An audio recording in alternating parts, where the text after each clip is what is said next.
Hey guys, and welcome to the channel. I'm Zmore, the dad in DPS, and today is a much anticipated and auspicious day in Fallout 76, the arrival of the Milepost Zero update. Now, the greatest thing about this is we are getting a lot of different things during this update. The main thing I would say is if you have not already started downloading the patch, make sure you start downloading it, because this video should go live after the servers go down, but don't quote me on that. But yeah, download the patch. Now, the problem with downloading the patch is, unfortunately, Bethesda has stated that you have to download the entirety of the game again, which is going to be annoying for people who aren't at home or are at school, work, whatever. So, if you've got somebody at home that can download it for you, I would recommend that you do that so that you can play when you get home.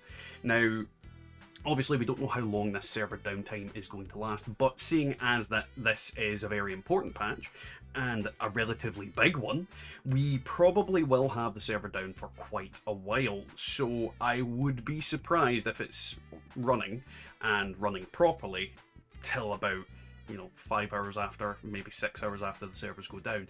So my advice to everybody is, make a cup of tea, watch some anime. If you watch anime, watch some YouTube, go do some other things. There's loads of videos on my channel, shameless plug. But I would definitely recommend that you go and do something else in the meantime, and then, people will spam you with messages when the server finally goes online. Now, for anybody that has been sleeping under a rock, there is quite a lot of features from this new patch. Now, there is a massive amount of balance changes and reworks towards how damage affects enemies, and that isn't really worth going into because there's too much information, and I don't want to make the video way too long in that, so we're not really going to talk about that. The main kind of things we're going to talk about is the crafting system. Now, if you don't know how the legendary crafting system works in the new patch, I'll explain briefly the current system if you're touched in the head. Like, why would you be watching this if you didn't know? But essentially, you can roll a legendary randomly in order to turn it into a different type of legendary. Like, you roll a bloodied, faster swing speed, strength, why would you? But you could roll it into a suppressor's damage while standing still, I don't know, power attack. You can randomly roll things. Now, in the new patch, what you're going to be able to do is take your legendary items, scrap them, and you will potentially, and I do really state here, potentially gain one of two things. Either you will gain a plan for a box mod of one of the legendary effects on that item, or you will gain a box mod for one of the legendary effects on that item. These box mods can be traded, and if you can craft them, then it's going to have a whole load of things there. Now, each of these box mods have very specific crafting requirements, such as each of them requires different amounts of legendary modules and specific items such as bobbleheads, blood packs. There's a whole random amount of different things that you need. Some rarer than others, some common as muck.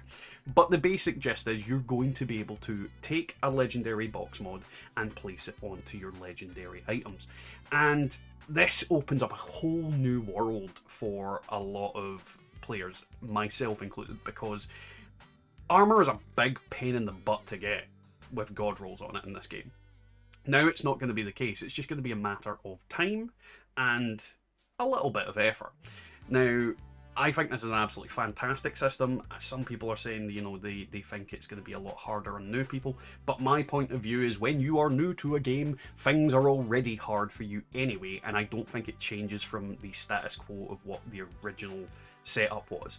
Because, if you think back in the day when I first started playing Fallout 76, where the game was buggy as hell, and I do need to stipulate, this game is still buggy as hell, but you guys who started later than launch know nothing of bugs. You know nothing of Torment. But when the game first came out, you had the same system that we had for the longest, like at least 2-3 years. I think it was 2 years until Wastelanders came out, where when you you couldn't craft legendary items. You just had to find legendary enemies, kill them, take them down, and get the items from them. But the problem is, a legendary 3-star item could drop a 1, a 2, or a 3-star. A legendary 2-star enemy could drop a 1 or a 2-star. The amount of rolls were wasted on enemies was so bad. The amount of times you'd kill 10 3-star enemies and get one 3-star item, and then the rest were just 2 and 1 stars. It was abysmal. It was horrible. You know, the systems in this game have gradually improved as they've went, and I think what Bethesda has done with this system is going to save the game in terms of people like me who just I can't deal with just rolling stuff over and over again. It is a very frustrating thing, and I love testing weapons. I love experimenting. I love making builds. This is going to open that up for me, because if I decide, you know what, I'd really like to make a build where I take all the automatic damaging effects on an armor and test them out and see if it's viable to run around and be a walking, you know, bug zapper. Because I can. Because I have that option. Now, granted, this new system is going to be a grind in its own. You will have to scrap an unholy amount of legendary items. But that comes down to just playing efficiently. That comes down to playing in a way that will get you those items. You know, if there's legendary effects that you don't want, then, you know, scrap those items.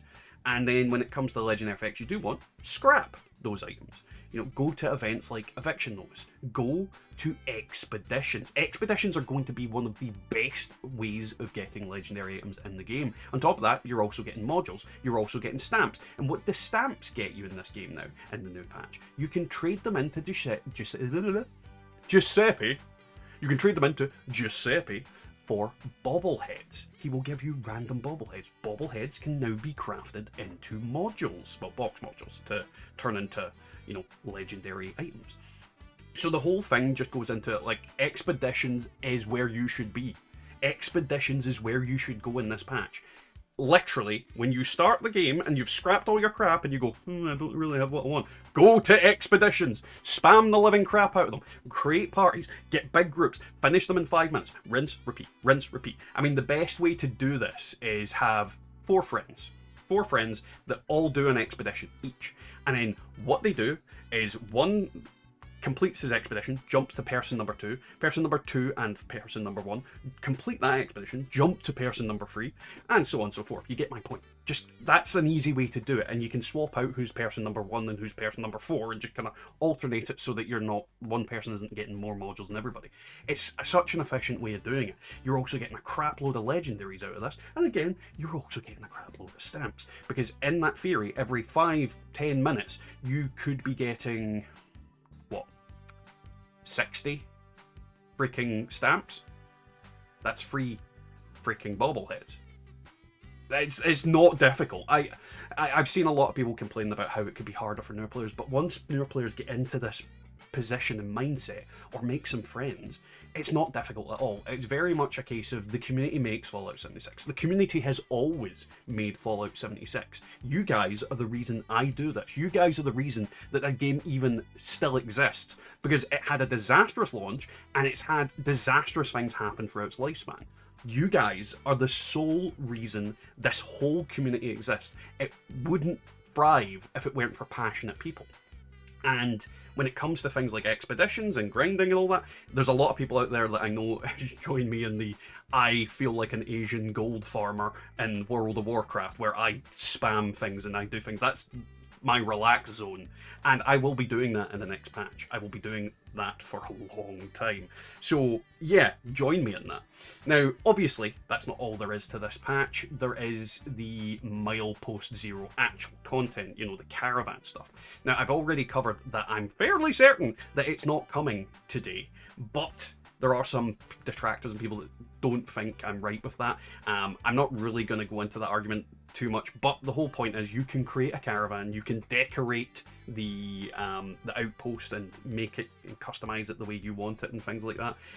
This is the whole thing. It's a whole little ecosystem in itself. I'm not really going to go into it too much because I don't know enough about it. I've tried to keep it hidden from myself because I want to play it and I want to learn it, but I have honestly been told it's a bit boring. So there is that. Now, I'm certain it's coming later in the month. But some people will be angry at me and going, no, it's going to be coming now, because that's what they want. But overall, I think this patch is going to be game-changing, quite literally and metaphorically as well. I am looking so forward to it. I'm looking forward to everything we're going to see, and I hope you guys will join me in playing some crazy-ass weapons and builds and trying new things. Oh, that was another thing. I always forget. Their perks are getting changed as well. The endurance tree is getting a lot of cool perks. Endurance is going to be absolutely amazing. Keep your eye on the endurance tree, 100%. Now, with that, we're going to finish up, but I am going to say to you guys that I'm going to raise a Nuka-Cola, and we do have a Nuka-Cola here. Nuka-Cola victory to the patch, and hopefully we all have fun. Hopefully we have a lot of luck. And I do pray that you guys are going to have some amazing luck in finding these box mods, as well as getting the plans, because, you know, I love weapons, I love armor, I love playing builds and doing weird and wacky crap in this game, and this is going to help me do it. This tastes amazing and smells amazing. Peach and mango. Nuka-Cola victory. Coming to a store near you. Yeah.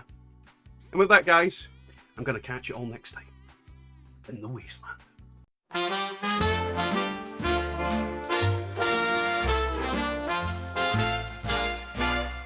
In a world that's broken, oh so fine, Bethesda built a sweet design, where ghouls and super mutants sway to doo-wop rhythms night and day. In Diamond City's neon glow, the radio plays tunes we know from the pre-war days to now. It's a doo-wop dream, I'll tell you how.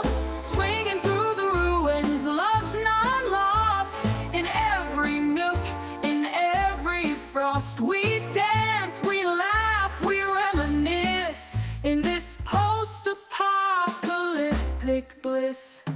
Bottle caps may be our gold, but love's the treasure, truth be told. In irradiated shadows gleam, we'll waltz through this atomic dream.